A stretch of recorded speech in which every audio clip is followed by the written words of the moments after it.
Hello, ഇന്ന് നമുക്കൊരു Sharjah ഉണ്ടാക്കിയാലോ? അപ്പോൾ നമുക്ക് തുടങ്ങാം അല്ലേ? അപ്പോൾ ആദ്യം നമുക്കൊരു മിക്സിയുടെ ജാർ എടുക്കാം. ഇനി നമുക്ക് അതിനുള്ള ഇൻഗ്രീഡിയൻസ് നോക്കാം. അതിന് വേണ്ടി നമ്മൾ പഴം എടുക്കണം, കപ്പലണ്ടി, അണ്ടിപ്പരിപ്പ്, ബൂസ്റ്റ്, പിന്നെ പാല്. ഇതെല്ലാം നമുക്ക് എടുക്കാം. എന്നിട്ട് നമുക്ക് എല്ലാം എടുത്ത് സെറ്റ് ചെയ്തൊന്ന് മിക്സിയിലിട്ട് അടിച്ചെടുക്കാം. അപ്പോൾ നമ്മൾ പഴം ആദ്യമേ ഇട്ട് കൊടുക്കും. പഴം ആദ്യം നമ്മൾ ഇട്ട് കൊടുത്തിട്ടുണ്ട്.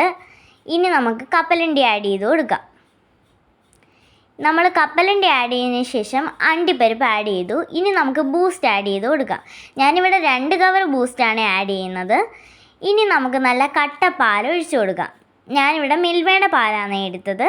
അപ്പോൾ ഞാൻ കട്ട പാൽ ഒഴിച്ച് ഞാൻ നല്ല രീതിക്കൊന്ന് അടിച്ചെടുക്കാൻ പോവാണേ. അപ്പോൾ നമ്മുടെ ഷാർജയൊക്കെ ഇവിടെ സെറ്റായി കിട്ടിയിട്ടുണ്ട്. ഇനി നമുക്ക് ഇത് സെർവ് ചെയ്യാം. ഞാൻ 2 ഗ്ലാസ്സിലായിട്ട് സെർവ് ചെയ്ത് വെച്ചിട്ടുണ്ട്. നമുക്ക് നല്ല അടിപൊളിയായിട്ടുള്ള ഷാർജയാണ് ഇവിടെ റെഡിയായി കിട്ടിയിരിക്കുന്നത്. നിങ്ങളുടെ അളവിന് നിങ്ങൾക്ക് ബൂസ്റ്റ്, നിങ്ങൾക്ക് ഇഷ്ടത്തിനുള്ള പഴം ഒക്കെ ആഡ് ചെയ്യാം. അപ്പോൾ ഇതായിരുന്നു ഇന്ന് നമ്മുടെ നോമ്പ് തുറ ഉള്ള സ്പെഷ്യൽസ്. അപ്പോൾ നമ്മുടെ ഷാർജ ഇവിടെ റെഡി ആയിട്ടുണ്ട്. ഇനി എല്ലാവരും എൻ്റെ വീഡിയോ ലൈക്ക് ചെയ്യുക, സബ്സ്ക്രൈബ് ചെയ്യുക, ഷെയർ ചെയ്യുക. അപ്പോൾ അത്രയേ ഉള്ളൂ. Tata, bye bye, see U.